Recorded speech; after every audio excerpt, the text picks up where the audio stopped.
by team principal of McLaren, Andrea Stella. Good to see you. Good afternoon. Very difficult conditions, though. I mean, the rain has intensified throughout the afternoon. What were you able to take from that session? I mean, good running. If you just looked at the timesheet, you'd be delighted. Yes, it doesn't count very much right now. So you just really run to check your car, check the level of grip with both compounds or both tires, the wet tires and the intermediate tires. Sign off some items. That's really what you do in this kind of sessions. Also, conditions were very variable during the session, so even in wet there was no way to actually compare anything. So try to learn as much as possible, take no risks, and be as ready as possible for qualifying. That's the key, isn't it? The risks, because every time you go out there, it is a big risk of crashing. Indeed, you always recommend your drivers, okay, we test this and that, and no risk, please. One of the biggest challenges on a sprint weekend like this is that you only have one free practice to really make a decision on setup. So the first time the cars go out in qualifying, that's park for May conditions for the rest of the weekend. So in a session like this where some drivers haven't even had any running at all, I know yours clearly did, how difficult is it to make a call on what to do going forward this weekend? Well, definitely adds one level of difficulty. There would be difficulties only in having one single session if it was dry, but in this case you don't gain any representative running. What's helping us is that nowadays you can lean on simulations quite a lot, and these simulations help you also understand what happens, for instance, with ride heights of the car from wet to dry. So you can go as far as possible with simulations, but there's a level of uncertainty that you will carry throughout the weekend. So if it's a dry race on Sunday, the weather's supposed to clear up a bit. Everybody's going to be flying blind, aren't they? You'll have no information on full tanks. Like you said, ride heights in the compression at the foot of Eau Rouge, and it's going to be your best guess. Yes, indeed. You'll have uncertainty on ride heights, setup, behavior of the tires, for instance, which we will have to understand during the race and adapt. And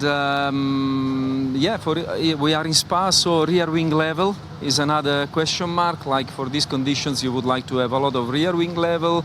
For Sunday, if it's dry, you would like to have less. So another round of compromise. Ultimately, it makes it just more interesting.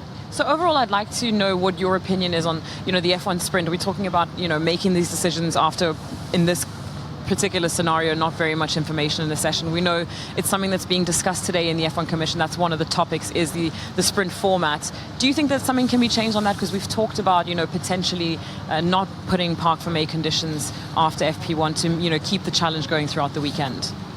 We are supportive of sprint events. Personally, I like it. This doesn't mean that, puts you in a comfortable space. There's a difference between being comfortable and actually finding something interesting. This is quite uncomfortable, but I found it interesting, and as a racer, you just have to think, where can I gain a competitive advantage? So in favor of sprint races, but it's not going to be the easiest this weekend. Now, and it is a big if, qualifying doesn't take place this afternoon, they're saying that the grid will be determined by championship order, which I guess you wouldn't receive very happily, because your upturn in form suggests you should be much further up than your current standings of your drivers. Well, where we stand at the end of qualifying, we will see.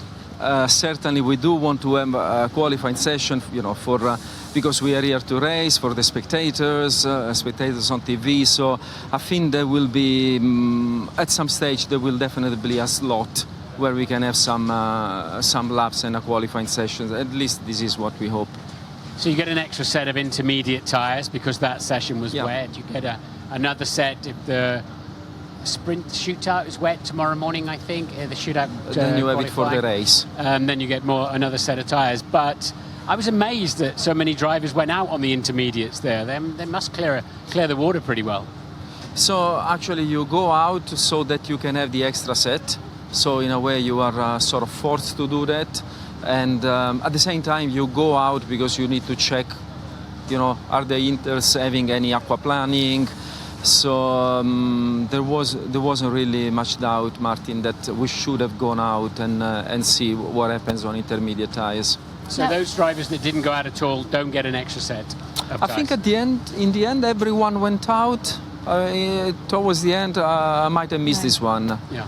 Okay. Now, just an overview of your season as a whole. Obviously, there's been this incredible upturn in performance. How has management of the team been in the early stages of the season through to now, and what is your goal? Can you be ambitious? Can you push for 4th or 3rd in the championship in the constructors? Well, I've said before that one reason to be proud is that not much, or not only the fact that we have improved the car, but also the way we have handled when the car wasn't very quick. And I could see that the team kept the motivation, the team kind of aligned on our vision, which is to be just performance-led, focus on delivering upgrades, and then let results come to you. So this is what we will just carry on doing for the rest of the season and heading into next one. I just want to ask you, because you're the first team principal we've had the grace of speaking to this weekend so far in Prez. Right. We've obviously had some really exciting news about F1 Academy coming out this week, with all the teams having a car with their livery on the grid next year, but also 10 drivers will have the luxury of having access to your team and be in your colours. Just how much of involvement are you guys going to have in those young drivers' careers? Do they then become a part of your junior programs, or what level of a commitment is it from a team? So this is a journey that we have just started. We find it really very interesting, quite exciting for motorsport in general.